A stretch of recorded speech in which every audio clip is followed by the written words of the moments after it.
പാഠം 689 ഉത്രാടത്തലേന്ന്.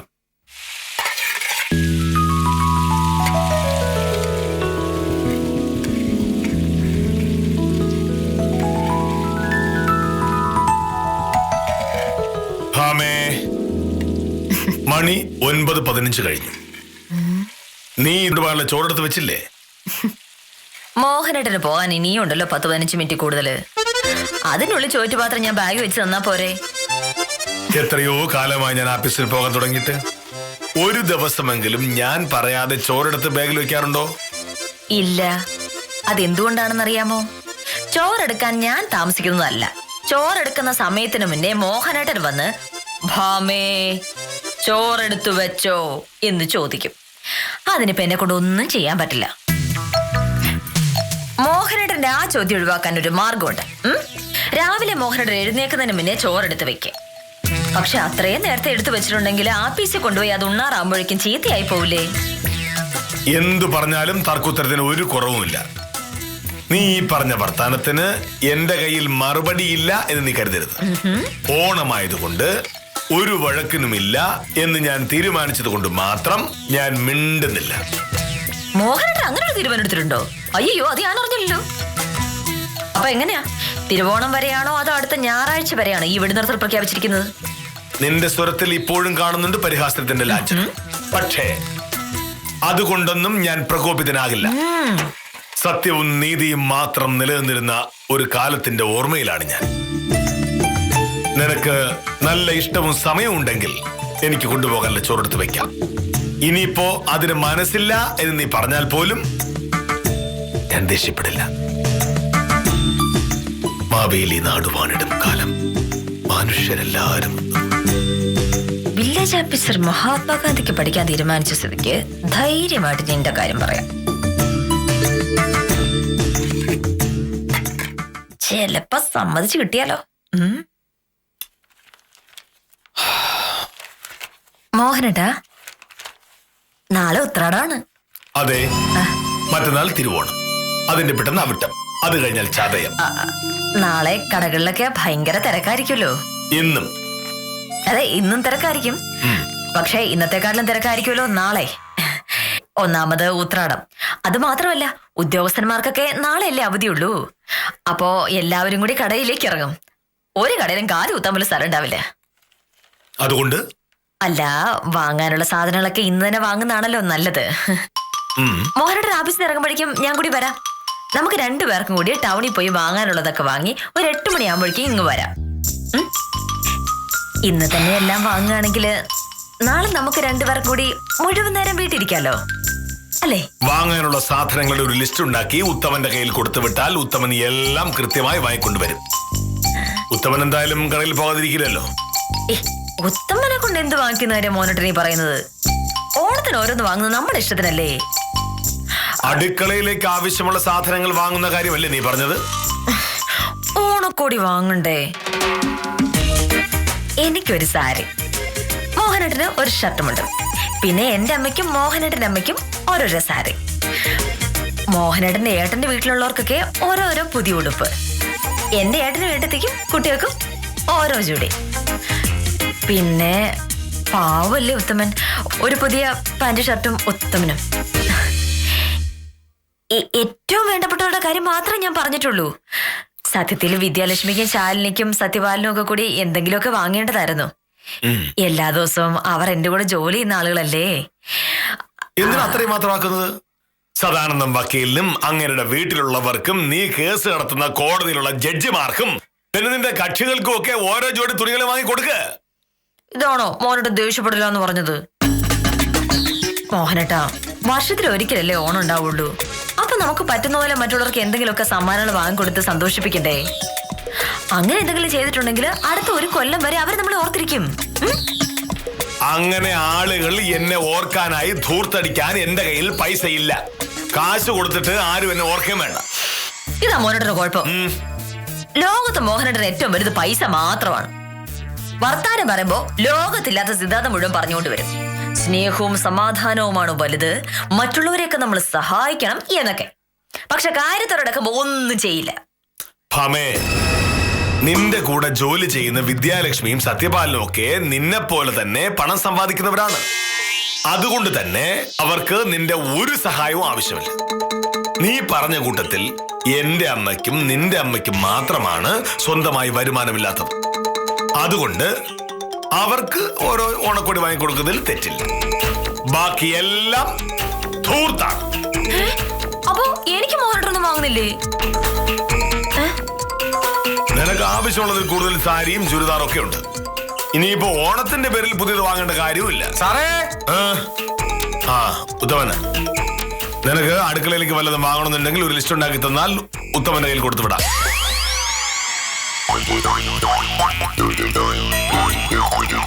നമസ്കാരമുണ്ട് സാർ. ഞാൻ ആകപ്പാടെ തിരക്കിലാണ്. നാട്ടിലുള്ള സകലമാന ആൾക്കാരും ഓരോരോ ആവശ്യങ്ങൾ പറഞ്ഞിട്ടുണ്ട്. ഇത് മുഴുവനും ഇന്ന് വൈകുന്നേരം സാധിച്ചു കൊടുക്കുകയും വേണം. ഓണമല്ലേ സാറേ, പറ്റില്ല എന്ന് പറയാൻ പറ്റൂലല്ലോ. ഉത്തമൻ ഇപ്പൊ ഇങ്ങോട്ട് വന്നതിനാണെന്ന് പറയൂ. അല്ല, നാട്ടുകാരുടെ ആവശ്യങ്ങൾ മൊത്തം സാധിച്ചു കൊടുത്താൽ പോരല്ലോ സാറേ. എനിക്ക് ഈ നാട്ടിൽ സാറിന്റെ വീട് കഴിഞ്ഞല്ലേ മറ്റെന്തോ ഉള്ളൂ. അതുകൊണ്ട് സാറിനെ വക്കീലിനെ കണ്ട് എന്താ വേണ്ടതെന്ന് ചോദിക്കാൻ വേണ്ടി വന്നതാണ്. എന്താ വേണ്ടതെന്ന് സാർ പറഞ്ഞാൽ മതി. ഇന്ന് വൈകുന്നേരത്തിനകം തന്നെ ആ സാധനം ഇവിടെ എത്തിയിരിക്കും. അയ്യോ, നമസ്കാരം. നമസ്കാരം. അടുക്കളയിലേക്ക് സാധനം ഒരുപാട് വേണ്ടി വരുമല്ലോ. എന്തൊക്കെയാണെന്ന് പറഞ്ഞാൽ എനിക്ക് അങ്ങ് പോവാം. അടുക്കളയിലേക്ക് ആവശ്യമുള്ള സാധനങ്ങളൊക്കെ ഞാൻ ഇന്നലെ തന്നെ വാങ്ങിയിരുന്നു ഉത്തമ. ഈ തിരക്കിനിടയില് വെറുതെ ഉത്തമനെ ബുദ്ധിമുട്ടിക്കണമെന്ന് ഞാൻ വിചാരിച്ചു. എനിക്കെന്തോന്ന് ബുദ്ധിമുട്ട് വക്കീലേ, ഇതൊക്കെയല്ലേ എന്റെ ഒരു സന്തോഷം. അതും പോട്ടെ, ഓണായിട്ട് എന്തൊക്കെ വാങ്ങി? പുതിയ പാന്റ് ടീഷർട്ടും ഒക്കെ വാങ്ങിയിട്ടുണ്ടാവല്ലോ. എനിക്കാ? അയ്യോ, അതൊന്നും വാങ്ങിച്ചില്ല വക്കീലേ. വീട്ടിൽ അമ്മയ്ക്കും അനിയത്തിമാർക്കും ഓരോ ഓണക്കോടി, പിന്നെ മൂത്ത ചേച്ചിക്കും അളിയനും പിള്ളേർക്കും ഓരോന്നും, പിന്നെ അമ്മയ്ക്ക് ഒരു മൂത്ത ചേട്ടനുണ്ട്, കുടുംബത്തിലെ കാരണവരാ. പുള്ളിക്കൊരു ഷർട്ടും മുണ്ടും. അത്രയും വാങ്ങിക്കഴിഞ്ഞപ്പോ എന്റെ പോക്കറ്റ് കാലിയായി. പോക്കറ്റ് കാലിയായിന്ന് മാത്രം പറഞ്ഞാ പോരാ, ഞാൻ കടക്കാരനുമായി. എന്നാലും സാരമില്ല, ഓണമല്ലേ. കാണം വിറ്റും ഓണം ഉണ്ണണം എന്നല്ലേ ചൊല്ല്. അങ്ങനെ ഉള്ളതൊക്കെ വിറ്റ് ഓണം ഉണ്ണുന്നത് അത്ര വലിയ ബുദ്ധിയാണെന്ന് എനിക്ക് തോന്നുന്നില്ല. മോഹനേട്ടൻ അല്ലെങ്കിലും തോന്നൂല. കേട്ടോ ഉത്തമ, ഓണമായാലും എന്റെ വില്ലേജ് ഓഫീസർ പിശുക്കിന് ഒരു കുറവില്ല. ഓണമായിട്ട് വേറെ ആർക്കും വേണ്ട, സ്വന്തം ഭാര്യ എനിക്കൊരു ഓണക്കൊടി വാങ്ങിത്തരാനുള്ള മനസ്സ് പോലും മോഹനേട്ടനില്ല. ഇങ്ങനെ പിശുക്കി പിശുക്കി പൈസ സമ്പാദിച്ചിട്ട് എന്തിനാണാവോ എന്തോ.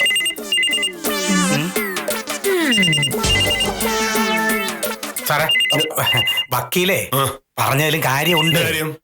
ഓണത്തിന് ഭർത്താവ് ഓണക്കോടി വാങ്ങിച്ചു കൊടുക്കുമ്പോ ഭാര്യയ്ക്ക് അത് ഭയങ്കര സന്തോഷമായിരിക്കുമല്ലോ. ഉത്തമൻ എത്ര കല്യാണം കഴിച്ചിട്ടുണ്ട്? ഞാനാ? കല്യാണം കഴിക്കാത്ത ഉത്തമൻ കല്യാണം കഴിച്ച എന്നോട് ഭാര്യ ഭർത്തൃ ബന്ധങ്ങളുടെ വിവരങ്ങളെ കുറിച്ച് പറയണ്ട, മനസ്സിലായോ? എന്തൊരു ജന്മോ എന്തോ.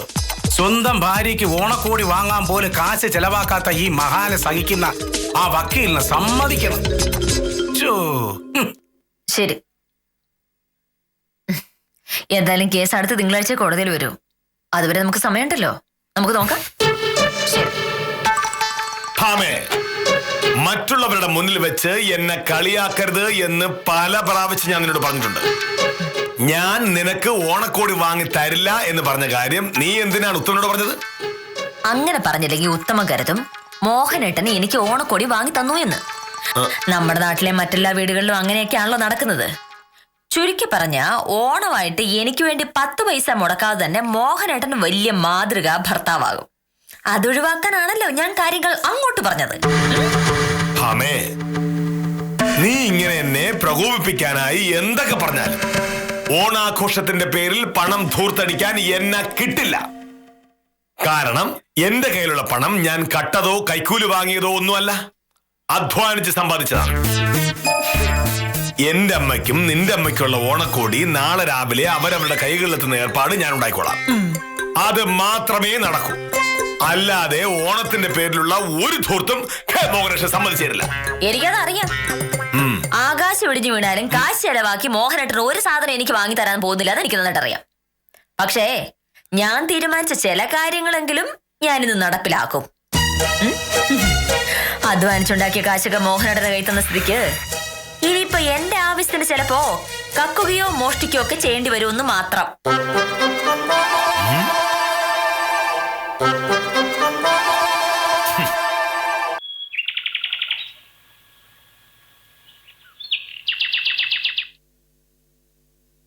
പറയണ്ടിന്റെ പ്രഭേ, ബോണസ് കിട്ടിയ കാശ് മുഴുവൻ പ്രഹ്ലാദൻ ചേട്ടൻ ചെലവാക്കി തീർത്തു.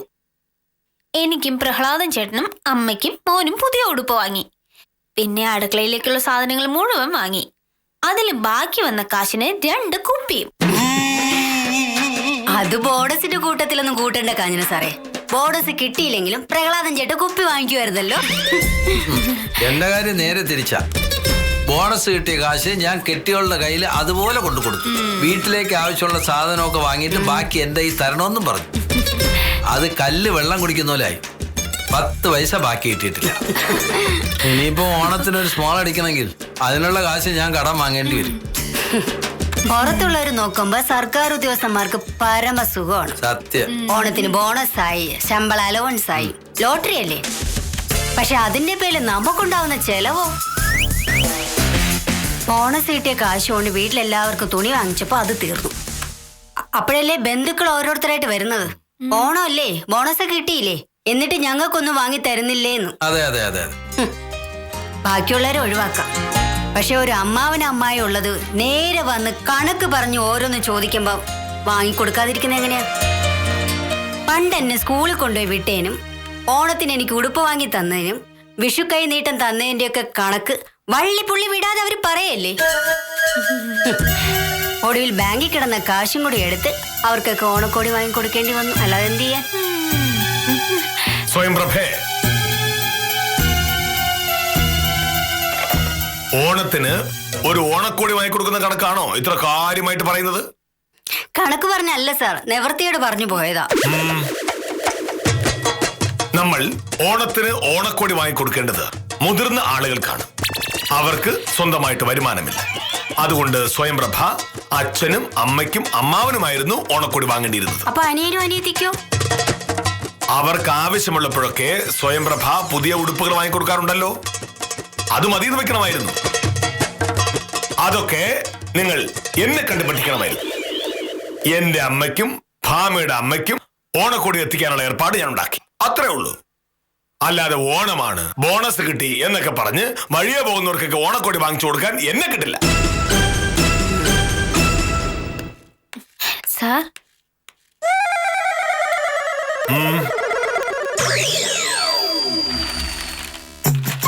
ഇത് സാറിന് വേണ്ടി ഞങ്ങൾ വാങ്ങിയതാ.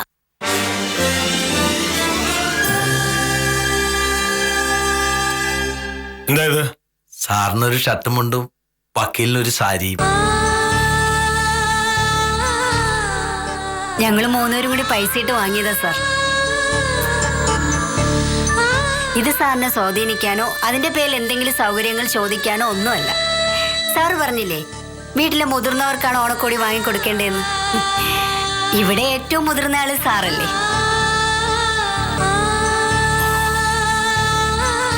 ഒരുപാട് പൈസ മുടക്കൊന്നുമല്ല, ഞങ്ങളുടെ കയ്യിലുണ്ടായിരുന്ന പോലൊരു പങ്കെടുത്തു, അത്ര തന്നെ. സാറിന് ഞങ്ങളെ ഓണക്കോടിയുടെ ആവശ്യമില്ലെന്നൊക്കെ അറിയാം. പക്ഷെ ഇതുപോലത്തെ സമയത്ത് ആവശ്യങ്ങളെക്കാൾ പ്രധാനം വേറെ ചില കാര്യങ്ങളല്ലേ.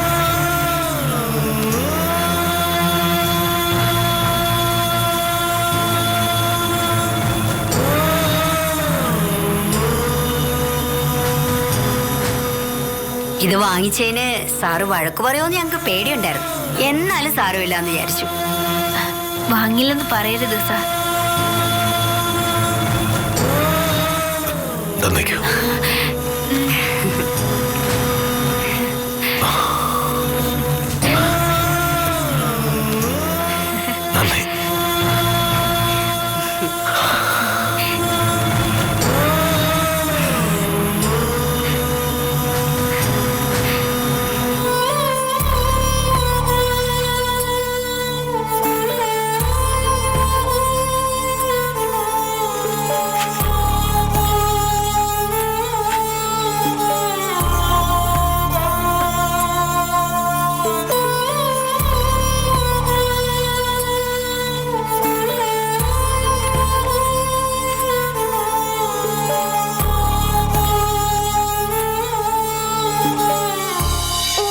വാങ്ങണ്ടേ?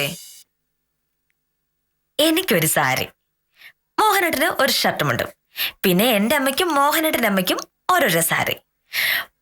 മോഹനേട്ടന്റെ ഏട്ടന്റെ വീട്ടിലുള്ളവർക്കൊക്കെ ഓരോരോ പുതിയ ഉടുപ്പ്. എന്റെ ഏട്ടനും ഏട്ടത്തേക്കും കുട്ടികൾക്കും ഓരോ ജോഡി. പിന്നെ പാവല്ലേ ഉത്തമൻ, ഒരു പുതിയ പാന്റ് ഷർട്ടും ഉത്തമനും. ഏറ്റവും വേണ്ടപ്പെട്ടവരുടെ കാര്യം മാത്രമേ ഞാൻ പറഞ്ഞിട്ടുള്ളൂ. സത്യത്തിൽ വിദ്യാലക്ഷ്മിക്കും ശാലിനിക്കും സത്യപാലനും ഒക്കെ കൂടി എന്തെങ്കിലുമൊക്കെ വാങ്ങേണ്ടതായിരുന്നു. എല്ലാ ദിവസവും അവർ എന്റെ കൂടെ ജോലി ചെയ്യുന്ന ആളുകളല്ലേ. എന്തിനാ അത്രയും മാത്രമാക്കുന്നത്? സദാനന്ദം വക്കീലിനും അങ്ങയുടെ വീട്ടിലുള്ളവർക്കും നീ കേസ് നടത്തുന്ന കോടതിയിലുള്ള ജഡ്ജിമാർക്കും പിന്നെ നിന്റെ കക്ഷികൾക്കും ഒക്കെ ഓരോ ജോഡി തുണികൾ വാങ്ങി കൊടുക്ക.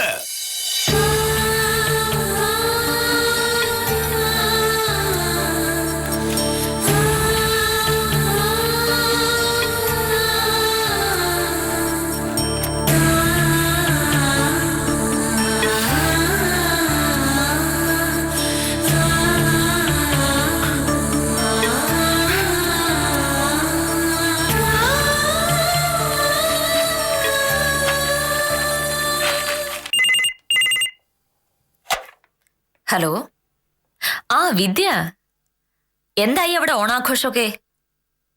അതെയോ? ആഹാ, അപ്പൊ കാശ് ഒരുപാട് പൊടിച്ചിട്ടുണ്ടാവുമല്ലോ. ഇവിടുത്തെ കാര്യമൊന്നും പറയാതിരിക്കാൻ നല്ലത് വിദ്യ.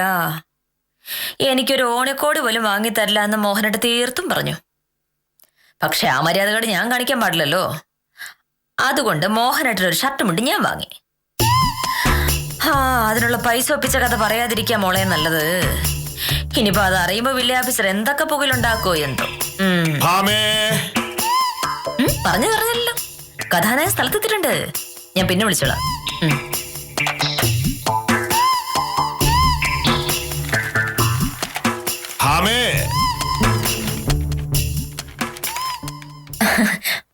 ഇതെന്തൊക്കെയാ മോനട്ടാ? ഇത് ആഫീസിലുള്ള എല്ലാരും കൂടി വാങ്ങി തന്നതാ. എനിക്കൊരു ഷർട്ടുമുണ്ടും നിനക്കൊരു സാരിയും. അവര് വാങ്ങിയോ? സത്യം പറഞ്ഞ അവർക്കൊക്കെ അവരുടെ ആവശ്യത്തിന് പൈസ കഴിയുന്നില്ല. എന്നാലും എല്ലാരും കൂടി ഇത് വാങ്ങി തന്നപ്പോ ഞാൻ ആകെ വല്ലാതായി പോയി. ഞാൻ വാങ്ങുമെന്നൊരു പേടി അവർക്കുണ്ടായിരുന്നു.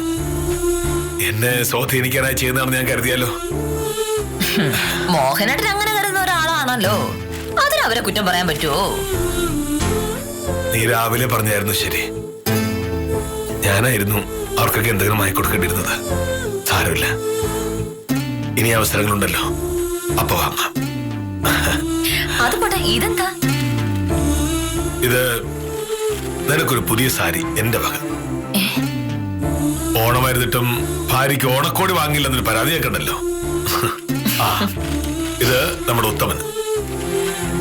നാളെ രാവിലെ ഉത്തമനമ്മ കൊടുത്തേക്ക്. ഇതെന്ത് പറ്റി മോഹനേട്ടാ പെട്ടെന്ന് ഇങ്ങനൊരു മനമാറ്റം? രാവിലെ ഓണക്കോടി വാങ്ങി ചെലവാക്കി കളയുന്ന പൈസയെ പറ്റി എന്തൊരു പ്രസംഗമായിരുന്നു. ഞാൻ രാവിലെ പറഞ്ഞൊക്കെ കാര്യം തന്നെയാണ്. പക്ഷേ ഇതൊക്കെ വാങ്ങിയത് വേറെ ആർക്കും വേണ്ടിയല്ലല്ലോ, നിനക്ക് വേണ്ടിയല്ലേ. നിനക്ക് ഞാൻ ഓണക്കോടി വാങ്ങി തന്നില്ലെങ്കിൽ പിന്നെ ആര് വാങ്ങിത്തരും?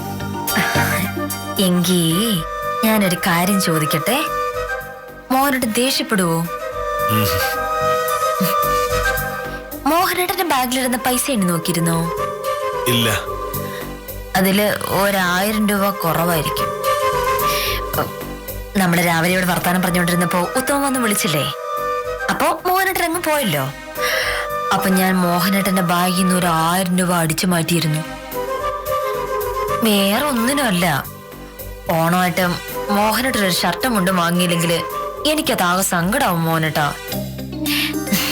രാവിലെ എന്റെ പൈസ ഉണ്ടായിരുന്നില്ല, അതുകൊണ്ട് മോഹനേട്ടന്റെ ബാഗിൽ നിന്ന് 1000 രൂപ എടുത്ത് ഒരു ഷർട്ടും മുണ്ടും ഞാൻ വാങ്ങി. ഷർട്ട് തയ്ക്കാൻ ജഗമാറിന്റെ കൈ കൊടുക്കുകയും ചെയ്തു. നാളെ രാവിലത്തേക്ക് കിട്ടും.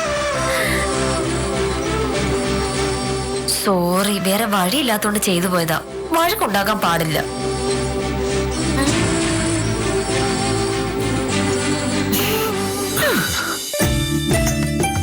നമസ്കാരം. സമാധാനത്തിന്റെയും സമൃദ്ധിയുടെയും ത്യാഗത്തിന്റെയും സന്ദേശവുമായി ഒരു പൊന്നോണം കൂടി പടിവാതിൽക്കൽ എത്തി നിൽക്കുന്നു. ഈ വില്ലേജ് ഓഫീസറെയും ഈ വക്കീലിനെയും നിങ്ങളുടെ കുടുംബാംഗങ്ങളെ പോലെ നിങ്ങളെ സ്നേഹിക്കാൻ തുടങ്ങിയതിനു ശേഷം വരുന്ന 3ാമത്തെ ഓണമാണിത്. ഞങ്ങളെ സ്വീകരിക്കുകയും സ്നേഹിക്കുകയും ചെയ്ത എല്ലാ പ്രേക്ഷകർക്കും ഹൃദയം നിറഞ്ഞ ഓണാശംസകൾ.